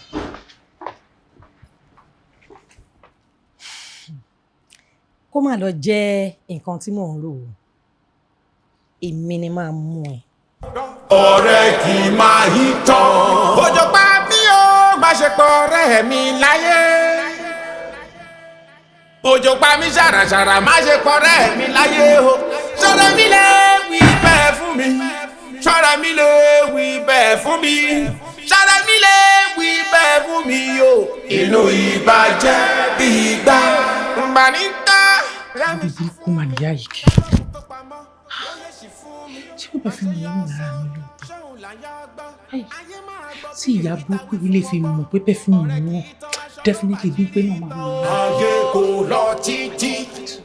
Èyí tí a bá ṣe láwòrán dandan. Ẹni pé ayé kò lọ títí. Yẹ́sìkẹ́. Ọ̀rẹ́ kì í máa yí tán. Kábàdélé ayé wọn ń ṣayé. Àdáyé tá a bá wọn ṣayé. Kábàlọ̀ tán wọn máa ṣayé lọ. Kábàlọ̀ tán wọn máa ṣayé lọ kẹ̀. Ìwọ́lódé tá a fi ń wẹ̀wù yìí ni. Yéyé o.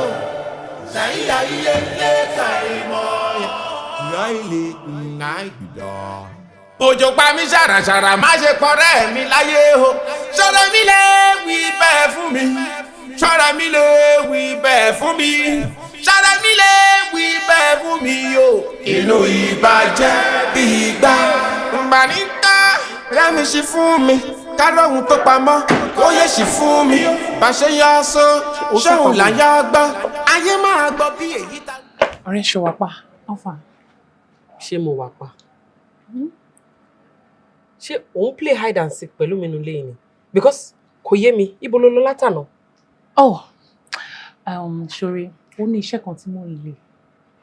So ibẹ̀ yẹn dẹ̀ nà ṣe díẹ̀. So mo wá ní kí n kúkú lodge sí hotel, very close to that place. Ó máa lè jẹ́ kí ìrìn mi kó easy. O lodge sí hotel? Ibi ẹ jìnnà tó bẹ́yẹn ni? Ṣorí, torí pé mi ò need láti sunlé. Tí n bá sunlé mo máa pẹ́. So mo dẹ̀ ní let me stay close to the place so that it's really easy for me láti lọ láàárọ̀. All right. Kò burú o. Phone ẹ ring. Never mind. No gbé. Ọjọ́ wo ló bẹ̀rẹ̀ sí police phone? Bọ̀ ọ̀rẹ́ mi ò lè gbé fóònù ẹ̀ náà yín ò ní túmọ̀. Túndé ló wà lórí ẹgbẹ́. Pick your call now.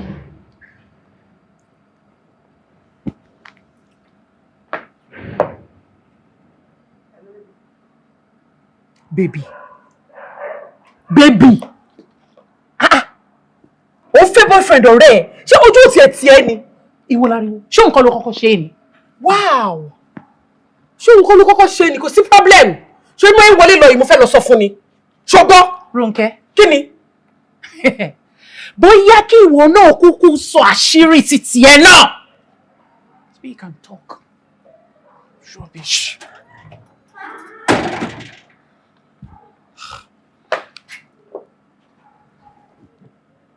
They promise me pé mi sọ fún anybody now. Mi ò ní sọ. Tí ìwọ náà ò bá sọ. It is secret for a secret now. Okay? Ibi tó fẹ́ gbà yọ sí mi rí àbí.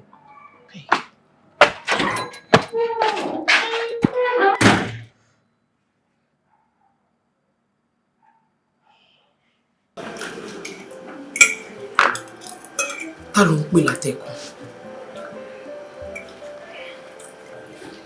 Túndé ni mo pè é. Ọmọ tí ń pè láti gbẹjọ́ mẹ́ta sí ọkọ píkọ́ mi. Kí ló dé ló sọ bó ṣẹlẹ̀? Fún ìmọ̀ ọkọ tó ṣẹlẹ̀. But last time tí mo lọ sọ́dọ̀ ẹ̀, ó kò déédéé sọ fún mi pé òun ṣe mí ni. In fact, níṣẹ́ ló fi géètì gbà mí lójú. Kò ṣe mọ́kẹ́. Ọ̀rọ̀ burúkú mà nìyẹn. Kí ló ṣe fún? Okay. Ó ní ìwọ rẹ̀, á ní mi ò mọ̀, ó gbà mí. A ti ń plan introduction. Kí wá ló lè fa gbogbo ọ̀rọ̀ báyìí? Ká o. Èyí mà ní ká o. Ṣó sàn kan? Lè sàn kankan. Ọ̀rẹ́ mi, má sunkún mọ́. Ṣé ọkùnrin ò ṣe ń pọ́nlé o? Ọ̀rọ̀ ọkùnrin ò ṣe nǹkan tó ń pọ́nlé o. Nǹkan tó bá ń jẹ lówó báyìí, òun ni wọ́n mọ̀. And besides, you deserve better than him. Okay?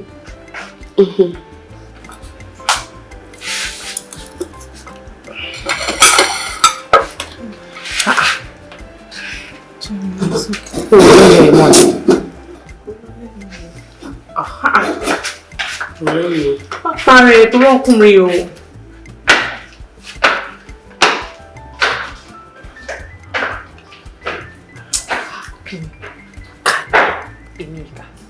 Èmi ìkà, ẹni wà lábòsí ni. Ọ̀gá fún ládùúgbò tó tà sí fún ìwọlé. O ò bá pè kò ṣàlàyé fún.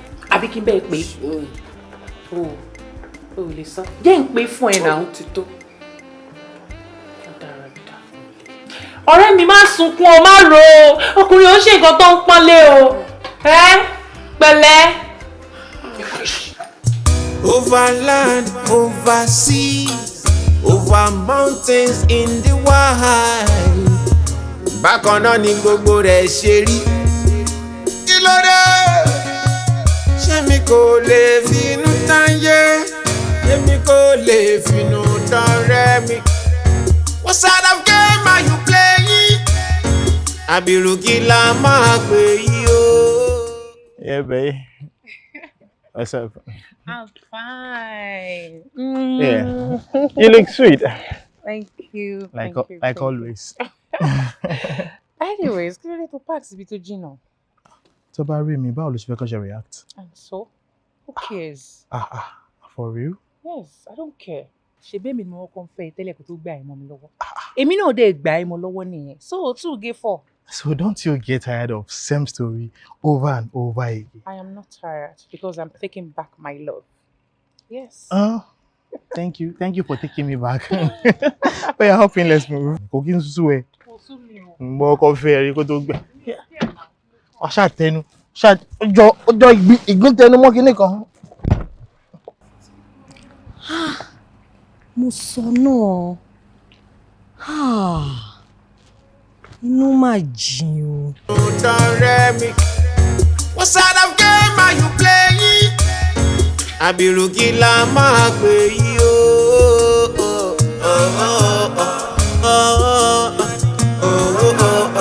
Kí ló dé tó ṣe máa jẹ́ nǹkan tèmi láwùjẹ́? Ṣé lórí gbígbàtà sọ ìkósí kókó láwùjẹ́? It's so painful, but I'm not a fool. Ẹni tán bá fagbọn lórí ẹ kò ní jẹ fún. Honestly, ọ̀rọ̀ yìí jọ April Fool. Tó bá ṣẹlẹ̀ tán lẹ̀ máa pa ọmọdé fún. Ó yá dání wáyé, ipò yọmọ ayé. Ó yá dání wáyé, Ìyá Ìfẹ́. ọmọ ayé kan. Ṣé wà? Ṣé kò sí? Kó má bàa sí ni. Àwọn orogún ńkọ́?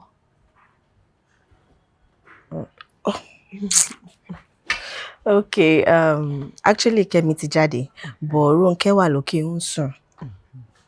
Wọ́n wà lókè. Wọ́n sùn. Àǹtí Ìfẹ́.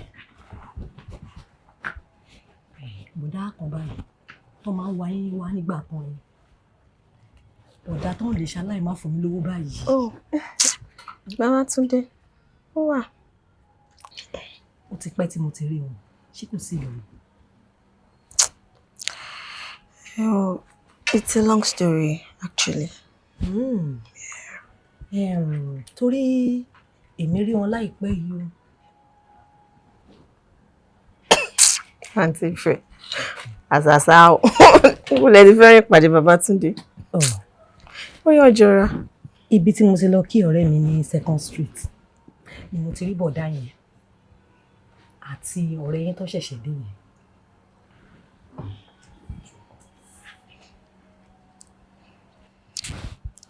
Ẹ rí bàbá Túndé pẹ̀lú Kẹ́mi papọ̀.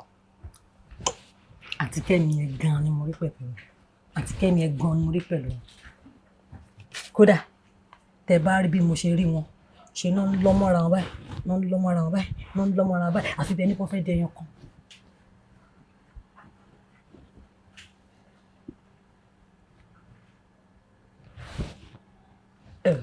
Ìgbà tó yá ni wọ́n kóra wọn sínú mọ́tò bí wọ́n ṣe drive lọ nìyẹn.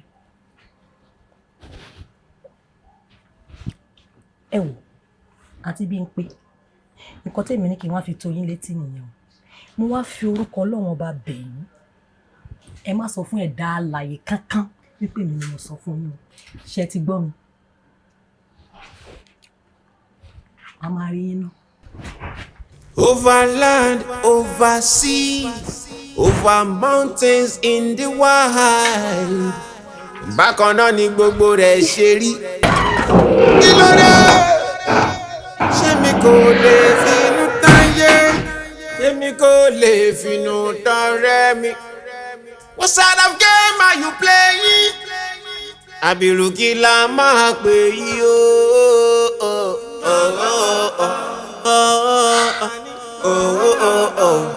lóore tó ṣe má jẹ́ nǹkan tèmi láwùjẹ ṣe lórí bí gbàtà sọ ìkó sí kókó láwùjẹ it's so painful but I'm not a fool ẹni tán bá fagbọn lórí yẹ kò ní jẹ fool honestly ọ̀rọ̀ yìí jọ April fool. ẹ lókè mi. ẹ bọ́ ló wà.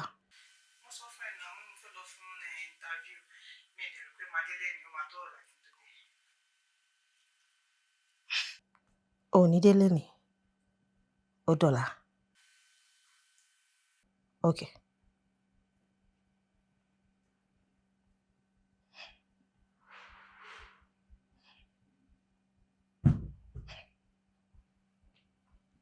Èmi ni Kẹ́mi fẹ́ máa pajá lọ́bọ̀ fún. Èmi ló fọ̀bọ lọ. Ó ti sọ mí dọ̀dẹ̀ nìyẹn o. Àwa wí tán. Ó ní kí lèmi lè ṣe. Màá ṣe ṣégè 13. Màá ṣe igbá fún ẹ Kẹ́mi. Màá ṣe ọgbọ̀n fún ẹ. Màá sọ ojú bẹ́ẹ̀ bolẹ̀ màá fọ́. Màá sọ akèrègbè ẹ̀dọ̀hún ìkólẹ̀. Kẹ́mi, ikú á pa ẹ́. Ò ní kíje. Tó o bá dẹ̀ mú jẹ, a jẹ́ pé o lókìgbẹ́ tí mo dẹ̀ mọ̀ pé o lókìgbẹ́. Kẹ́mi, wàá kú òjijì. Màá jẹ́ kó mọ̀ wípé àpáàdì tó bá dojú kò gìrì tó gìrì ló ṣe.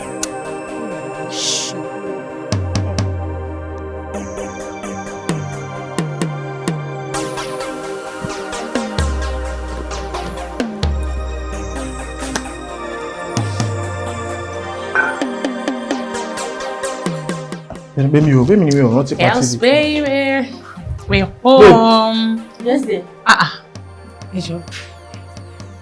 Ká lè yín o. Ká lè lè. O sọ fún mi kò gbọ́. Mo ní kí n surprise ẹ ni, mo ti padà surprise mi báyìí. Àní ìta làwọn kí ló ń ṣẹlẹ̀? What's going on? Ká lè lè. She's my niece. Who is your niece? Who is your niece? Abo ìjà mi. What do you mean? Who is your niece? Ṣé ní sísun máa gbá ìgbẹ́ ilé sí àbí báwo ṣe ṣe bẹ́ẹ̀ pàtó? Ṣó ṣeré ṣé ìjọ ya wèrè papọ̀? Kí ni gbogbo eléyìí náà? Kí ni rubbish tó ń ṣẹlẹ̀ bí?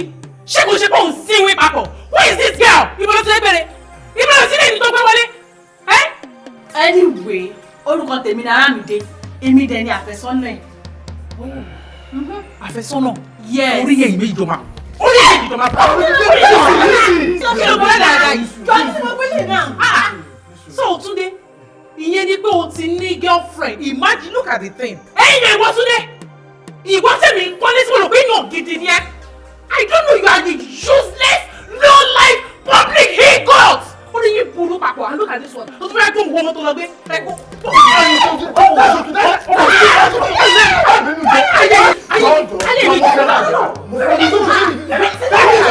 Àwọn oníranù ràdàràdà, look at you. Irú àrùn ráhùn he. Rubbish. Ó ti ká lára. Really? This is what you are doing when I'm not around? No, kò rí bẹ́ẹ̀. Okay. Before God and man. Okay. Sincerely, I can explain. She's just a mere church member. Church member? Okay, ní ṣe church ẹ wá wálé àbí? It is fine now. At least I'm a good church member. I'm going to come and share it. What is share it about? My own turn is coming. 50-50 ni.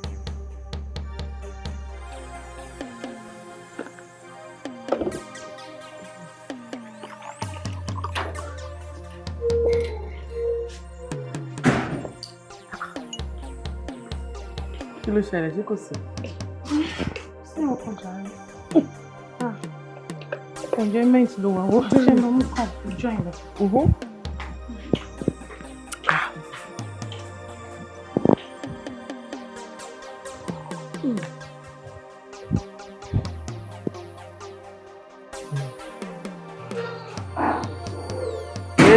Ẹ gbà mí. Kí ló dé, kí ló ṣẹlẹ̀? Kí ni juice mi ṣe lọ́wọ́ ẹ̀? Mo má bínú. Bí mo ṣe rí lórí tébù báyìí ó wọ̀ mí lójú ni.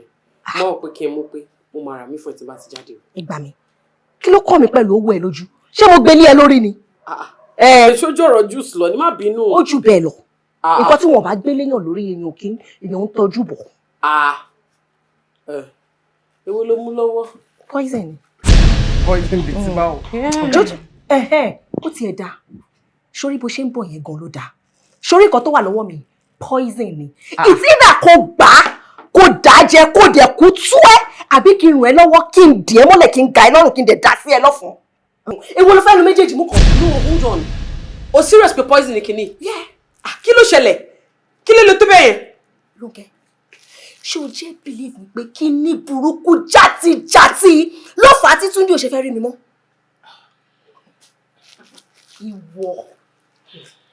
Ìwọ gba ọkọ lọ́wọ́ mi o wá rò pé o lè lọ scot-free bàbá ńlá arọ ló pa wàá jẹ ìyá ẹ. Gbé ẹnu ẹ sàn. Dáadáa dáhùn ló ń sọ jáde lẹ́nu. Ṣé ìwọ kọ́ ló kọ́kọ́ ṣe ni? So nígbà tí wọ́n ń ṣe ń gbà yẹn ó ń dùn mọ́ ẹ àbí? Níṣẹ́ wọ́n pariwo ńlá nu òṣì òun rojọ́ rádaràda. Anyways, ẹni tó tiẹ̀ ń sọ̀rọ̀ ẹ̀gan ò tiẹ̀ wọ́ ọ̀tẹ̀. We are a ethnic girlfriend. Bẹ́ẹ̀ kó lọ sí mi. We are both used. Kẹ́misọ́lá nǹkan tó ń ṣe yìí ò dáná. Ó dẹ̀ bẹ̀rù Ọlọ́run. Jọ́ torí Ọlọ́run. Mary Mother of Jesus. Jọ́ torí Ọlọ́run. Bá mi gbé dúró síbi tó dúró sí yẹn. Ṣé tiẹ̀ náà sí lára ẹ̀? Ṣé ká tébù ọ̀rọ̀ tiẹ̀ náà àbí wọn náà ò ní tiẹ̀ lára? Ṣé ò ní tiẹ̀ lára? Calm down now. Ronke, what's she talking about? I don't know. Really? You don't know? Ṣebí o fẹ́ jẹ́ George ni. Let's table your matter. Yá table tiẹ̀ náà. Kájà gbogbo ẹ̀rú. Jẹ́ ká table ọ̀rọ̀ ẹ. Ronke! Mo ní kí ló ń sọ ṣàlàyé fún mi fúnra rẹ̀. Kí ló ń ṣẹlẹ̀ bíbá? Kẹ́mi ò dé calm down. Aláyé jẹ́ ń gbé ẹ débẹ̀. Sori ṣù visa ẹ tó ní kọjá lọ. Ẹni tó wà ń di ẹ lélẹ̀. Ọ̀rẹ́ mi tó dájú mi. Ọlọ́run kí n dáríjì. Kò yé mi kí ló ṣe. Jẹ́ kí n ṣàlàyé nǹkan tó ṣẹlẹ̀.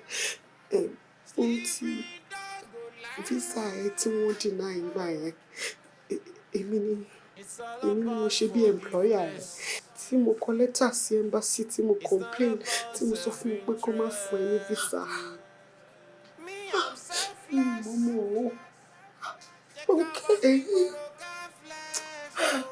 Mo ṣe mí ò dé tó ń gbà mí.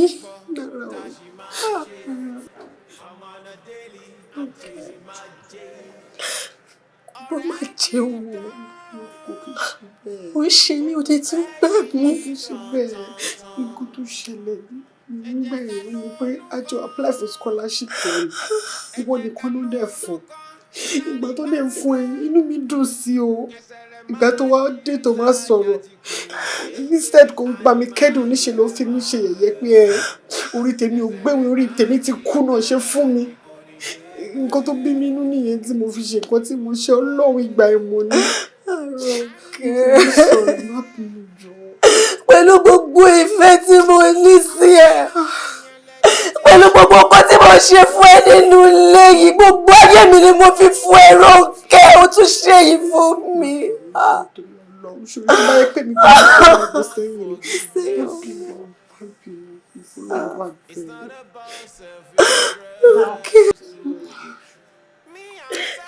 Now look at us. Just look at the three of us. Ní ayé ìgbà kan, kò sí ẹ̀dá alààyè kan tó lè mọ inú àwa mẹ́tẹ̀ẹ̀ta yìí. Àwa fi nǹkan tí ò tó nǹkan kan. Àwa fi bà ọ̀rẹ́ tí a ti ń bá bọ̀ láti ìgbà kékeré, a fi bà á jẹ́. Just imagine, àwa ń wá ìṣubú ara wa. À ń wá ìfarapa ara wa. Oh! Anyway, I'm so sorry. Gbogbo nǹkan tí mo ṣe, inú tó ń bí mi ló fà á. Please, forgive me. Gbogbo ṣẹlẹ̀ ní orí ká ní pé mo lè yí ọwọ́ aago padà sẹ́yìn nínú iléeṣẹ́ nǹkan tí mo fi ṣe tó fi dé mo ṣe ni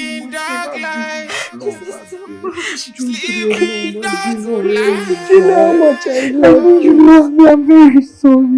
It's all about forgiveness. It's not about self-interest. Me, I'm selfless.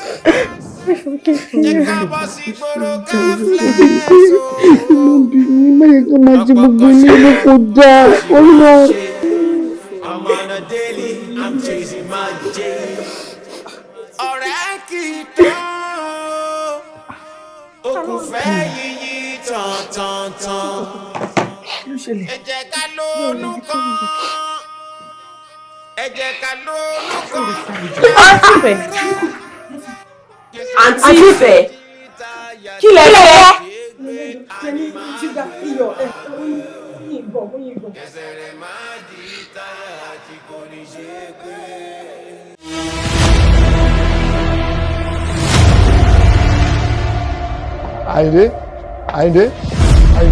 Àyìndé. What happened to you? Kí ló ṣe é? Inhaler ìdá. Àyìndé kò sí inhaler ló pàdé. Àyìndé.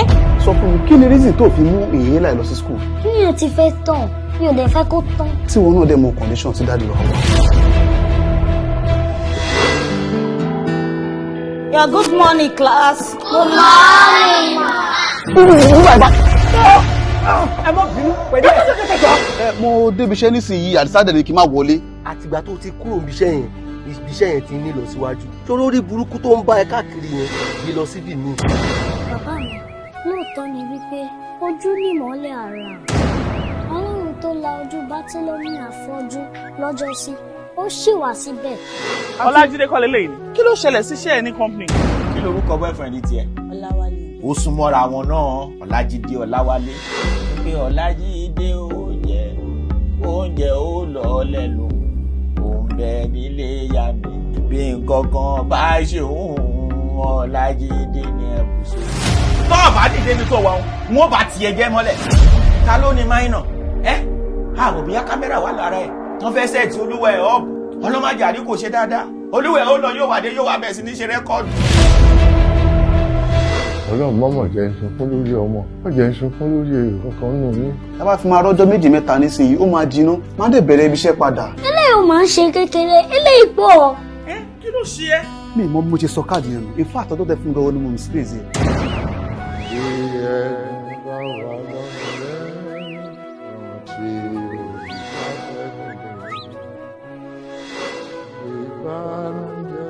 Àyìndé.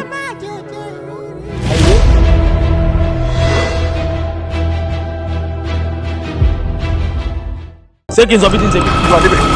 Bí kò tiẹ̀ jí padà báyìí. Ká sì tún jọ wọ̀nyí ajá ká jí padà.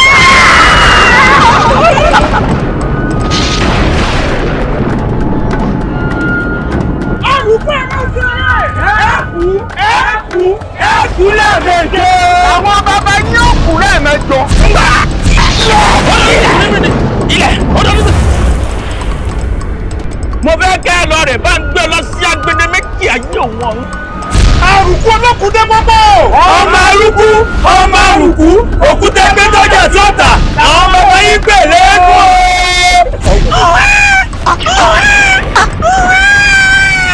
Ọmọ lórí kò ní dá fúru ẹkú tó sùn. Orí àjíyọ̀, òun lẹ̀ ń tó yìí o. Àìsí o.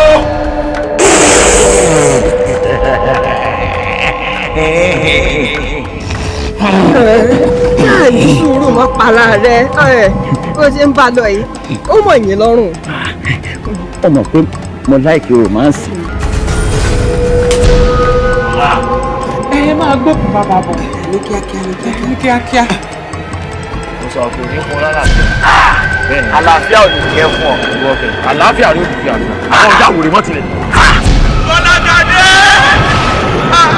Èèyàn tí ó tẹ̀lé ó pọ̀. Àṣẹ. Kò tiẹ̀ gbé mi. Níwájú ta ni?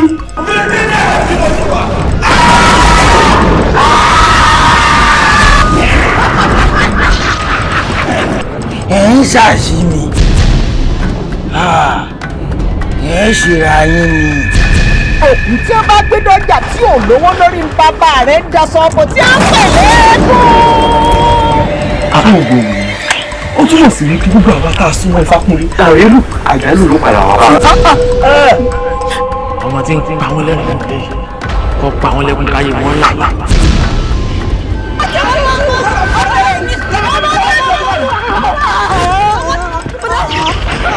Ṣé kábíyèsí rọ ní àpò ní bó ṣe lórí ọkọ̀ yìí? Kábíyèsí ìtọ̀rẹ́ ayé ọ̀pọ̀lọpọ̀ bá rí ẹ̀sùn láàbí. Dákun fún òfin kojú ẹ̀yẹ mi ni. Ó gbọ́ fẹ́ nu àá. Ẹni òkú. Nílé mi, bọ̀rẹ́ mi bá ń pa.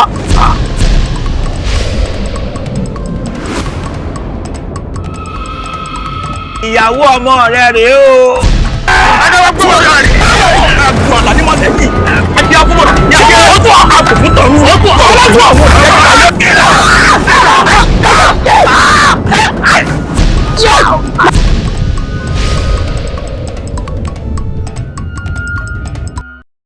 At the end of the day, I'ma forgive my homie and let the sleeping dog lie. Sleeping dog go lie. It's all about forgiveness. It's not about self-interest too. Me, I'm selfless. Jẹ́ ká bọ́ sí gbòòrò ká flex. Ọ̀pọ̀ kan ṣípọ̀ tá a ṣì máa ṣe. I'm on a daily, I'm chasing my J's. Ọ̀rẹ́ kì í dán. Okùn fẹ́ yíyí tán. Ẹ jẹ́ ká lónú kan. Ẹ jẹ́ ká lónú kan láàrin ara.